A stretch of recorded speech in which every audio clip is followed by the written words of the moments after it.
Hello friends, બધા મજામાં જ હશો. આજનો આપણો video chapter number human wants છે. ટોપિક આપણો સેમેસ્ટર 1નો EETનો પાર્ટ છે. બરાબર, એલિમેન્ટ્સ ઓફ ઇકોનોમિક થિયરી. તો હવે આજના આપણા વિડીયોમાં આપણે હ્યુમન વોન્ટ્સ એટલે કે ઈચ્છાઓ, માણસની જે ઈચ્છાઓ છે, જે આપણે શરૂઆતના ટોપિક્સ કે જે શરૂઆતના વિડીયોની અંદર મેં તમને એક ટોપિક સમજાવ્યો હતો કે માણસની ઈચ્છાઓ કેવી છે, અમર્યાદિત છે. તમને યાદ હશે કે ઇકોનોમિક્સ 3 પાયા પર ઊભું છે. હ્યુમન વોન્ટ્સ કેવી છે, અમર્યાદિત છે, બરાબર છે. એને પૂરું કરવા માટેના સાધનો કેવા છે, મર્યાદિત છે. અને એ મર્યાદિત સાધનોના ઉપયોગો કેવા છે, વિકલ્પોવાળા છે. બરાબર, આવું આપણે ભણેલા યાદ છે ને, હ્યુમન વોન્ટ્સ આર અનલિમિટેડ, આવું આવતું હતું. તો યસ, એ જે હ્યુમન વોન્ટ્સ છે ને એના ટાઈપ્સ છે. કે એ જે ટોપિક છે એની અંદર 2 પાર્ટ પડે છે. એક તો ફર્સ્ટ છે એના ટાઈપ્સ, અને સેકન્ડ આવશે કે હ્યુમન વોન્ટ્સનો નેચર કેવો છે. બરાબર છે, કે હ્યુમન વોન્ટ્સમાં શું શું લક્ષણો છે. તો બધી જ વસ્તુઓ આપણે આજના વિડીયોની અંદર જોઈશું. બરાબર, અને જે ટાઈપ્સ છે ઓર લક્ઝરી કહી શકો તમે એને. બરાબર છે, આપણે ઈચ્છાઓના 3 પાર્ટ પાડતા હતા, યાદ છે તમને? તમે 11માં કે 12માં જોતા હતા. ભાઈ, પ્રાથમિક જરૂરિયાતો, પછી સેકન્ડરી આવતી હતી, અને પછી બહુ એમ હાયર લક્ઝરી આવે. એ તમને હું સમજાવું છું કાલના વિડીયો માટે. કાલે સમજાવીશ કાલના વિડીયોમાં. અત્યારે આપણે હ્યુમન વોન્ટ્સનો નેચર શું છે તે જોઈ લઈશું. ઓકે, તો સૌથી પહેલાં તો ક્વેશ્ચન છે, describe various characteristics of human wants. That means શું? તો કે માણસની ઈચ્છાઓના લક્ષણો કયા છે. તો કે ઈચ્છા એટલે કેવી કેવી પ્રકારની હોય, ઓર કયા કયા ટાઈપની હોય, ઓર ઈચ્છાઓની અંદર શું છે. બરાબર, મતલબ કોમ્પ્લિમેન્ટરી છે કે કોઈ વસ્તુ લાયા તો એના લીધે ઉદ્ભવી છે, કોઈ વસ્તુ જોઈ છે એના લીધે ઉદ્ભવી છે, કોઈ વસ્તુની જરૂરિયાત પડી છે ત્યારે ઉદ્ભવી છે, હ્યુમન વોન્ટ્સ કેવી છે. આ બધા જે ટાઈપ છે ને એ આપણે આજના વિડીયોમાં જોઈએ. તો કે ક્વેશ્ચન પહેલાં ધ્યાનથી વાંચજો કે ડિસ્ક્રાઇબ વેરિયસ, બિકોઝ ક્વેશ્ચન ધ્યાનથી સમજવાનો એક બહુ મોટો રીઝન છે કે તમને હ્યુમન વોન્ટ્સના દરેક ક્વેશ્ચન સેમ જ લાગશે. આજના વિડીયોની અંદર તો આપણે એક જ ક્વેશ્ચન લઈ રહ્યા છે, એટલે વેલ એન્ડ ગુડ, તમને કશું અઘરું નહીં લાગે. બટ જ્યારે તમે પ્રિપેરેશન કરવા બેસશો, ઓર તમે જ્યારે રીડિંગ કરશો, કે તમે જ્યારે ક્વેશ્ચન આન્સર લખશો, ત્યારે તમને ખ્યાલ આવશે કે હ્યુમન વોન્ટ્સમાં ટાઈપ્સ પૂછે છે, કેરેક્ટરિસ્ટિક્સ પૂછે છે. તો કેરેક્ટરિસ્ટિક્સમાં ટાઈપ લખાઈ જાય છે, ટાઈપ્સમાં કેરેક્ટરિસ્ટિક્સ લખાઈ જાય છે. તો આવી બધી ભૂલો ના થાય એના માટે ધ્યાનથી ક્વેશ્ચન વાંચવાનો, ક્વેશ્ચન સમજવાનો કે શું કહે છે, અને પછી એનો આન્સર લખવાનો.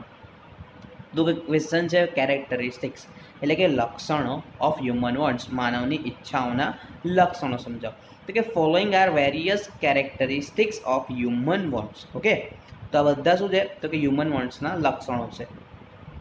First of all, human wants are unlimited. બધાને ખબર છે માણસની જરૂરિયાતો કેવી છે? અમર્યાદિત છે. તો કે there is no end to human wants. When one want is satisfied, another want arises. તો એનું પહેલાં ગુજરાતી કરીએ કે there is no end of human wants. એટલે માનવની ઈચ્છાઓનો કોઈ અંત નથી. માણસને when one want is satisfied, એક ઈચ્છા પૂરી થાય, another want arises એટલે કે નવી બીજી કોઈ ઈચ્છા ઊભી થઈ જશે. રાઈટ, એટલે કે માણસની જરૂરિયાતોનો કોઈ અંત નથી. The circle of want, G efforts to G satisfaction, G want can never ending. Wants છે ને, વોન્ટ્સ એટલે કે બસ જોઈને ઈચ્છા થઈ ગઈ, પછી એને મેળવવા માટે એફર્ટ્સ લગાવશે, પછી સેલ્ફ સેટિસ્ફેક્શન થશે. બરાબર, પછી એમાં જે સેટિસ્ફેક્શન મળી ગયું એના પછી નવી ઈચ્છા ઊભી થશે. રાઈટ, એટલે એક ચક્કર છે, અને એ ચક્કર કોઈ દિવસ પૂરું થશે નહીં. Man's mind is so made that he is never completely satisfied. એટલે કે માણસનું મગજ કે માણસનું મન એવી રીતે બનાવેલું છે કે કોઈ દિવસે સેટિસ્ફાઈ થશે નહીં. એમ પૂરેપૂરું એમ એવું નહીં હોય કે ભાઈ બસ હવે મને કશું જોઈતું નથી. એવું હોત ને તો જે વર્લ્ડના રિચેસ્ટ પર્સન છે એ લોકોએ કમાવાનું બંધ કરી દીધું હોત. એ લોકોએ પોતાની કંપની શું કરી નાખી હોત? બંધ કરી દીધી હોત. પણ કરી છે ના, નથી કરી. તો there is no limit to his wants so long as he breathes. મતલબ જ્યાં સુધી માણસ શ્વાસ લે છે, બરાબર, ત્યાં સુધી એની ઈચ્છાઓ પૂરી થશે નહીં. સેકન્ડ વિશ શું છે? તો કે human wants in a general are insatiable. That means શું? તો કે all human wants can not be satisfied at the same time. Human wants are unlimited but means to satisfy are limited. So with the help of limited means, unlimited human want control can not be satisfied. Okay, તો insatiable એટલે કે પેલું શું કહેવાય, આપણે એને પૂરેપૂરું સંતુષ્ટ એક જ ટાઈમે, મતલબ આજે મારે બંગલો જોઈએ છે, આજે મારે ગાડી જોઈએ છે, આજે મારે સારી જોબ જોઈએ છે, બધું જ આજે મારે જોઈએ છે, બટ શું પર્ટિક્યુલર ટાઈમે આજના એક સમયની અંદર બધી જરૂરિયાતો પૂરી થશે નહીં થાય. સમય જશે તેમ તેમ એક એક પ્રોગ્રેસમાં જશે અને એની ઈચ્છાઓ જેવી એફર્ટ્સ એવી એની ઈચ્છાઓ શું થશે, પૂરી થશે. રાઈટ, એટલે કે એવું કહેવા માંગે છે ઈચ્છાઓ એક જ સમયની અંદર બધી જ પૂરી થશે નહીં, કે કોઈ બી માણસ એને પૂરી કરી શકશે નહીં. ઓકે, થર્ડ નંબર પર આવે છે કે એની પર્ટિક્યુલર વોન્ટ ઇઝ સેટિએબલ. બરાબર, શું છે અંદર વાંચીએ આપણે તો કે if a person wants to satisfy any one want, it is possible to satisfy it. If a man is hungry, he takes food and want is satisfied. So a particular want be satisfied, it one has enough money for that purpose. મતલબ માણસની કોઈ એક જરૂરિયાતો પૂરી કરવાનો સમય હશે તો એને થઈ શકશે. મતલબ કોઈ બી જરૂરિયાત હોય, તરસ્યો છે, પાણી જોઈએ છે, ભૂખ લાગી છે, ખાવાનું જોઈએ છે, મતલબ આ ટાઈપ્સની જે ઈચ્છાઓ છે, અને જો એ ઈચ્છા પૂરી કરવા માટે એની પાસે મની છે, બરાબર. જેમ કે તમે એવું વિચારો કે ભાઈ ભિખારી છે તો ભિખારીને સર ભૂખ લાગે છે તો એ લોકો તો ખાઈ શકતા નથી. રીઝન તો કે એ લોકો પાસે મની નથી. વોન્ટ્સ છે બટ મની નથી. તો ઇનસેટિએબલ વર્ડ કેમ યુઝ કરે તો કે મનીને લીધે જ. જો માણસ પાસે મની હોત તો એ કોઈ જરૂરિયાત એવી હોત જ નહીં કે જે પૂરી ના કરી શકતો. રાઈટ, અને આપણે તો આખા ઇકોનોમીની વાત કરવાની છે, પર્ટિક્યુલર પર્સનની વાત તો કરતા નથી. એટલે એ કહેવા માંગે છે કે ભાઈ માણસ પર્ટિક્યુલરલી એક ટાઈમે એની એક જરૂરિયાત પૂરી કરી શકશે. રાઈટ, તો એની પર્ટિક્યુલર વોન્ટ એટલે કોઈ પર્ટિક્યુલરલી એક વોન્ટ કેવી છે, સેટિએબલ એટલે સેટિસ્ફાય કરી શકશે એવી છે. Wants are competitive. શું છે? વોન્ટ્સ આર કોમ્પિટિટિવ એટલે એકબીજાની સરખામણીમાં આપણે સરખાઈને પૂરી કરીએ. જો વાંચીએ અંદર તો કે we all have limited money whereas we want so many things at same time. We cannot buy them all. So wants make competition among one another. We have to select more important want. હવે બહુ સરસ point કીધો છે કે wants are competitive એટલે શું તો કે એકબીજાની કમ્પેરિઝનમાં આપણે સિલેક્ટ કરીશું. તમને એક મસ્ત એક્ઝામ્પલ આપું. તમારી પાસે અત્યારે 50,000 રૂપીસ પડ્યા છે ઓર 70,000 80,000 જેવા રૂપીસ પડ્યા છે. હવે તમારી ઈચ્છા છે કે તમારે બાઇક લેવી છે. તમારે શું લેવું છે? બાઇક લેવી છે. તમારે ઘરની અંદર ખર્ચો કરાવવો છે. તમારે એક બહુ મોંઘો સ્માર્ટફોન લેવો છે. તમારે ગોલ્ડ ચેઇન લેવી છે. તમારે 50 એવું સમજો કે બહુ જ બધા કપડાં લેવા છે. તમારે તમારા બધા મતલબ એસેસરીઝ લેવી છે, સનગ્લાસીસ, વોચ ને આ બધું એકદમ પરફેક્ટલી એ બધું કરી શકો છો. આ તમારી ઈચ્છાઓની એક લિસ્ટ છે અને એની સામે તમારી પાસે પડ્યા છે 70,000 રૂપીસ. હવે આ બધી છે ને અત્યારે તમારા મગજની અંદર કોમ્પિટિશનમાં ચાલે છે કે મેં શું કરું, મેં શું લઉં. 70,000ની અંદર વોચ લઉં, મતલબ વોચ, એસેસરી, સનગ્લાસીસ, કપડાં ને એ બધું લઉં. 70,000ની અંદર મારી વ્હીકલ લઉં. 70,000ની અંદર મારો એક બહુ મોંઘો સ્માર્ટફોન લઉં. ઓર 70,000ની અંદર મેં ગોલ્ડ ચેન ઓર રિંગ લઉં.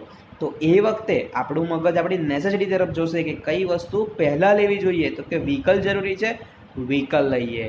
ઓર જેને મોબાઈલ જરૂરી છે એ મોબાઈલ લેશે. રાઈટ, તો એવી રીતે નેસેસિટી તરફ જશે. ગોલ્ડ ચેનનો પોઈન્ટ સૌથી લાસ્ટ આવશે.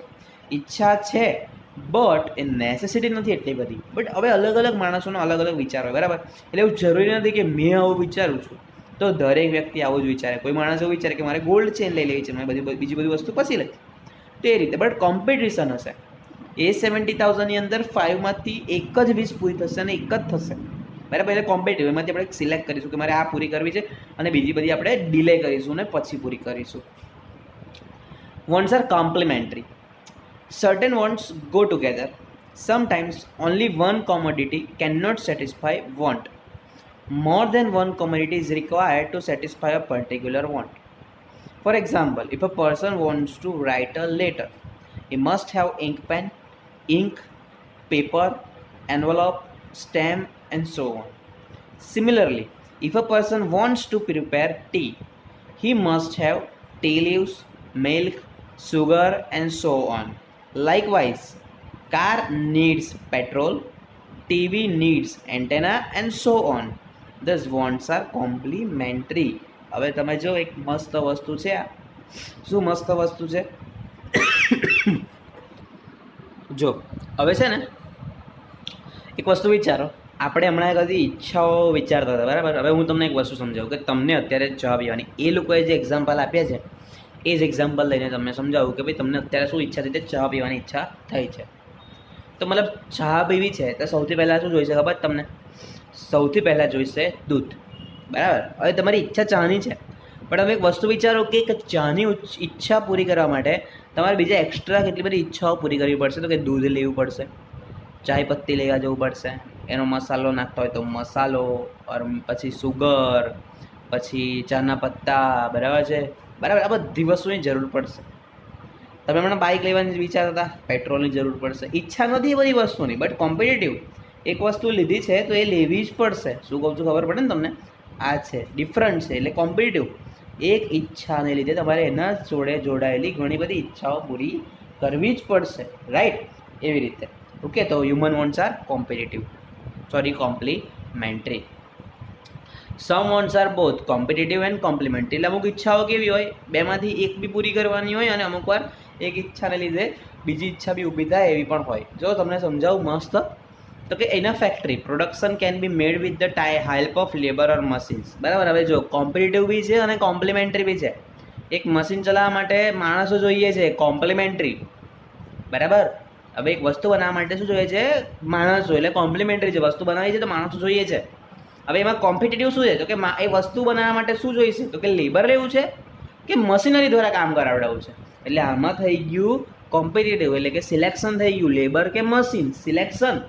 અને કોમ્પ્લિમેન્ટરી એટલે કે ઈચ્છા છે વસ્તુ બનાવવાની અને જોઈએ છે આ લોકો, એટલે complementary. So want for labour and want for machines are competitive, but to operate, to regulate and to supervise, machine labor is also required. Hence, here want for labor and want for machine are complementary. બરાબર. એટલે બંને વચ્ચે complimentary એટલે કે competition, એકબીજાની જરૂર પણ છે, અને કોમ્પિટિટિવ એટલે બંનેમાંથી કોને સિલેક્ટ કરવા એ પણ છે, right? So some wants are competitive as well as complementary. એટલે કેટલી બધી ઈચ્છાઓ એવી હોય કે એમાં બંને વચ્ચે કોમ્પિટિશન પણ હોય અને એ બંનેને સાથે ચલાવવા જરૂરી બી હોય, બરાબર.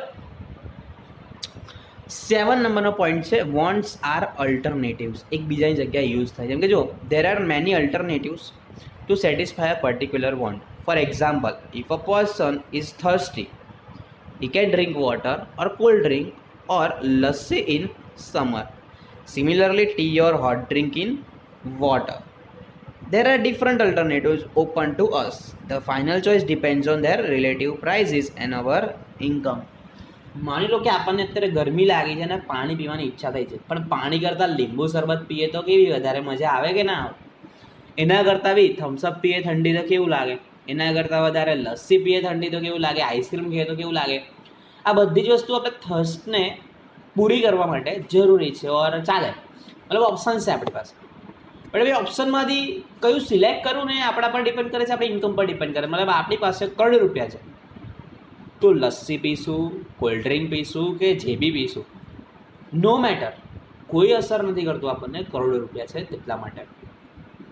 બટ જ્યારે આપણે પર્ટિક્યુલર એવું સમજો કે ઇન્કમ ધરાવીએ છીએ તો આપણે પાણી જ પીશું, એની વાત કરે છે. તો કે શું છે કે ભાઈ ઓપ્શન છે આપણી પાસે, ઈચ્છાઓ પૂરી કરવા માટે શું છે? ઓપ્શન છે, રાઈટ? પછી આવે છે wants very with time, place and person. હા, તમે વિચારો ને, તમે નાના હતા તો કેવી ઈચ્છાઓ કરતા હતા, એટલે વોન્ટ્સ છે ને બદલાયા કરે. જેવો ટાઈમ જાય, જેવી સિચ્યુએશન જાય ને એમ ટાઈમ પ્રમાણે ઈચ્છાઓ શું થાય? બદલાયા કરે. તો તમને એક્ઝામ્પલ આપું છું કે different people want different things. એટલે અલગ અલગ માણસોની જરૂરિયાતો કેવી હોય? અલગ અલગ. જેમ કે કોઈ બહુ મોટો રીડર હોય તો તમે એને એવું કહો કે મેં તને બુક આપું તો એ તો એકદમ ખુશ થઈ જશે, વાહ કે બુક મળી. બટ આપણા જેવા માણસ હોય, તમને પૂછે તમને કોઈ બુક આપે ગિફ્ટ, મતલબ જેવો જેનો શોખ, રાઈટ? એવી રીતે. તો કે અલગ અલગ માણસો પ્રમાણે, અલગ અલગ ટાઈમ પ્રમાણે, અલગ અલગ સિચ્યુએશન પ્રમાણે માણસની ઈચ્છાઓ શું થતી હોય છે? બદલાયા કરતી હોય છે. Different people want different things. Even a same person want different things in different times at a different place. જો a person wants warm clothes in winter, cotton clothes in summer and umbrella or rain suits in rainy days. એક જ માણસ અલગ અલગ સિઝનમાં વસ્તુઓ કેવી માંગે છે? અલગ અલગ માંગે છે, રાઈટ? પછી છે an average person in India wants vegetarian food but an average person in USA wants non-vegetarian food. ફૂડમાં બી અલગ અલગ જગ્યા વાઇઝ માણસોના શોખ કેવા છે, અલગ અલગ છે. પછી જે વર્કર વોન્ટ સાયકલ, અ ક્લર્ક વોન્ટ સ્કૂટર અને ડૉક્ટર વોન્ટ્સ કાર. અલગ અલગ પર્સન પોઝિશન પ્રમાણે પણ માણસની જરૂરિયાતો કેવી છે, બદલાઈ ગઈ છે. બરાબર છે. એવું નથી કે સ્કૂટર નાની વસ્તુ છે, સાયકલ નાની વસ્તુ છે, બટ ફેસિલિટીઝ, બરાબર છે. ફેસિલિટીઝ કોને કેવી જોઈએ છે, તો કે જેની પાસે વધારે રૂપિયા છે ફેસિલિટીઝ કેવી યુઝ કરશે, વધારે યુઝ કરશે, રાઈટ. પછી આવે છે wants are influence by income and advertisement. તમે છે ને યાદ રાખજો, તમે જે વસ્તુ જોજો કરો કે જે વસ્તુ તમે એકદમ દરરોજ આંખની સામે આવી જતી હોય ને એ વસ્તુ તમને ખરીદવાની વધારે ઈચ્છા થાય. જેમ કે કોલગેટ દેખાય, ટૂથપેસ્ટ લેવા જાવ તો તમને શું માંગો ખબર છે, કોલગેટ જ આપો. નૂડલ્સ, કેટલે બધા ટાઈપ્સના નૂડલ્સ મળે છે, બટ મેગી 2 મિનિટ આમ તેમ બધું એડવર્ટાઇઝમેન્ટ. એના લીધે તમે શું થાવ છો, એના તરફ આકર્ષાવ છો, right. It is obvious that when income rises, more wants can be satisfied. In a modern times, most of the things are being advertised. When we see, read and hear same advertisement again and again, want for a particular product arises. હમણાં સમજાવું ને કે તમારે કોઈ વસ્તુની ઈચ્છા એકદમ જ ફટાફટ તમારી સામે આયા કરે, બહુ જ બધું એમ એડવર્ટાઇઝમેન્ટ આયા કરે, તમને કોઈ વસ્તુ લેવાની ઈચ્છા થઈ છે અને આખો દિવસ એના જ પોસ્ટરો દેખાયા કરે, તો એ ઈચ્છા એકદમ મજબૂત બની જાય અને તમે વસ્તુ લઈને જ રહો. એટલે એની ડિમાન્ડ શું થઈ જાય, ઓલરેડી અરાઇઝ થઈ જાય કે ના હવે મારે ગમે તે રીતે વસ્તુ ખરીદવી જ પડશે. બરાબર. પછી છે wants are the result of customer or convention. બરાબર છે. કન્વેન્શન આગળ સમજાવું તમને કે a man lives in an organise society. માણસ એક સામાજિક પ્રાણી છે. આપણે આવું સાંભળ્યું જ છે, રાઈટ. આવું સાંભળ્યું છે ને તમે કે માણસ કેવો છે, સામાજિક પ્રાણી છે. He is a social animal. Every one of us is a slave of custom more or less. આપણે બધા જ કોઈને કોઈ રીતે આપણી સોસાયટીના જે નિયમો છે એનું પાલન કરવું પડે. તમે મેરેજ કરો છો ને, મેરેજ તો કરો જ છો, બીજું બધું માનો કે ના માનો, દરેક માણસ મેરેજ કરશે તો એ પોતાની કસ્ટમ પ્રમાણે કરશે. એટલે કે આપણી માન્યતાઓ, આપણા રીતિ રિવાજોના આપણે ગુલામ છે, રાઈટ. તો many of our wants are conventional. એટલે આપણે માનવી પડે છે, પૂરી કરવી પડે છે. This means many of our wants are results of social or religious custom or beliefs. Whether we like them or not, we have to spend lots of money on social and religious ceremonies. India, બરાબર છે, મતલબ religious અલગ અલગ એટલા બધા religion છે આપણા ત્યાં કે જેની કોઈ હદ નહીં. બરાબર છે. એમ તો આપણે ડેમોક્રેસીમાં રહીએ છીએ, બટ તો બી એટલી બધી ડેમોક્રેસી આપણે ભોગવી નથી શકતા હિન્દુ થઈને હિન્દુ રાષ્ટ્રમાં. બરાબર છે. પછી કેમ આવું બધું છે ખબર તમને? બિકોઝ આપણે મલ્ટીકલ્ચર અપનાવેલું છે કે અલગ અલગ આપણે જો તમે અત્યારે તમારો કોઈ મુસ્લિમ ફ્રેન્ડના ઘરે જમવામાં સંકોચ રાખો છો, નહીં રાખતા. એ લોકો બી આપણે ત્યાં જમવામાં સંકોચ રાખે છે, નહીં રાખતા. એ લોકો આપણી વસ્તુ એક્સેપ્ટ કરે છે, આપણે એમની વસ્તુ એક્સેપ્ટ કરીએ છીએ. તો બધી વસ્તુ છે ને ચાલ્યા કરે છે, રાઈટ. બટ આપણે છે ને આ બધું જોઈને પછી આપણેની અંદર જ, જેમ કે મેરેજ, એક છોકરીના ફાધર કેટલું બધું વિચારે, મતલબ એ છોકરી જન્મી છે ત્યારથી ગોલ્ડ ભેગું કરવું પડશે, મેરેજનો ખર્ચો મોટો હશે, મતલબ ઘણું બધું વિચારી લેતા હોય, રાઈટ. તો એના પર જે ખર્ચો કરવો પડે છે એમને કરવો નથી. તો લોકો 1000 માણસોને જમાડીને શું મળશે? કશું નહીં મળે. બટ 1000 માણસો જમાડવા પડશે, કસ્ટમ્સ. બરાબર. પછી છે wants multiply with civilisation. As main is social animal and therefore is progressive and need in development. દરેક માણસ આગળ જાય એમ મને પ્રોગ્રેસ કરવાની ઈચ્છા હોય, ડેવલપમેન્ટ કરવાની ઈચ્છા હોય. This results into spreads of civilisation among people. એટલે માણસમાં શું આવે? સિવિલાઇઝેશન. શહેરીકરણ જોજો ને, અમે શહેરીકરણ, તમારું એક ઊંચું જીવન ધોરણ, તમારી એક પેટર્ન લાઇફસ્ટાઇલ, એની વાત કરે છે. So there wants are also arises. That is why people living in urban areas have more wants than people living in villages. બરાબર છે. વિલેજીસમાં રહેતા લોકોએ જોયું જ ના હોય, કશું સિવિલાઇઝેશન પેટર્ન અપનાવી જ ના હોય, એટલે બે લોકોને ઈચ્છા શું હોય? 2 ટાઈમ જમવાનું મળી જાય, ઇટ્સ ઓવર. બરાબર. Wants are recurring. એકવાર પત્યા પછી ફરી બી ઊભી થઈ શકે. જેમ કે જો most of the human wants are recurring. We require food and water every day. એકવાર ખાઈ લીધું એટલે આખી જિંદગી ચાલશે? ના. These wants arise again and again. They can not be satisfied for ever. However, most of the conventional wants are not of recurring nature. Conventional want, marriage છે, કસ્ટમને belief પ્રમાણે અમુક ઈચ્છાઓ પૂરી કરીએ છીએ એની વાત કરે છે. તો એ શું છે? તો એકવાર પૂરી કર્યા પછી બીજી વાર જરૂર પડતી નથી. બરાબર છે. મોસ્ટલી એવું નથી કે નહીં જ પડે, બટ મોસ્ટલી નહીં પડતી. પછી છે wants change into habit. If a particular want is regularly satisfied, it becomes habit. If a college student smokes cigarette few times, smoking becomes habit for him. Cigarette, દારૂ, આ બધી વસ્તુ કેવી છે, થોડી થોડી કન્ઝ્યુમ કરો ને પછીની ટેવું પડી જાય. એટલે અમુક ઈચ્છાઓ કેવી હોય ખબર તમને, કે થોડીક પણ પૂરી કરો દેટ મીન્સ આગળ જઈને તમારે એની વધારે જરૂર પડશે અને તમારી એ હેબિટ પડી જશે, right. Wants vary in urgency and intensity. All wants are not equally urgent and important. Some wants are more important and urgent than others. More important wants are satisfied first and other are postpone. મતલબ અમુક needs કેવી urgent પ્રમાણે, તમે કોઈ ઘર માટે રૂપિયા લઈ રાખ્યા છે, ઓકે, તમે ઘર લેવાના જ છો, 4-5 લાખ રૂપિયા ભેગા કર્યા અને અચાનક કોઈને હાર્ટ એટેક આવી ગયો તો શું કરશો? એ 4 લાખ રૂપિયા ઘર માટે રહેવા દેશો ના? એ અર્જન્સી પર ડિપેન્ડ કરે છે કે અર્જન્ટ શું છે. એવું તો પછી થઈ જશે, પણ અર્જન્ટ અત્યારે છે, હાર્ટ એટેક આવ્યો એ પૈસાને સારવાર માટે 2-2.5 લાખ રૂપિયા જોઈએ છે તો એ આપવા જોઈએ. તો તમારા ડાયરેક્ટલી એ પૈસા કન્વર્ટ થઈને પેલામાં જતા રહેશે. તમારી ઈચ્છા ગમે તે હોય બટ અર્જન્સી શું છે તે છે, એટલા માટે. એન્ડ લાસ્ટ છે, present wants are more important than future wants. It is a human nature that people give more importance to present want than future wants. ભવિષ્યમાં તમારે શું કરવું છે એ તમે ભવિષ્યમાં વિચારશો, એના માટે અત્યારે તમે પ્લાન કરશો, બટ અત્યારની જરૂરિયાત તો મારશો નહીં. તમને અત્યારે જે જરૂર છે એ પૂરી કરશો જ, રાઈટ. એ વસ્તુની વાત કરી રહ્યા છે. તો આ તો તમારો હ્યુમન વોન્ટ્સના કેરેક્ટરિસ્ટિક્સ. કોઈ પણ ડિફિકલ્ટી હોય તો તમે મને કોલ કરી શકો છો, ઓકે. અને આપણે લેક્ચરમાં તો સોલ્વ કરીએ જ છે, રાઈટ. Good day.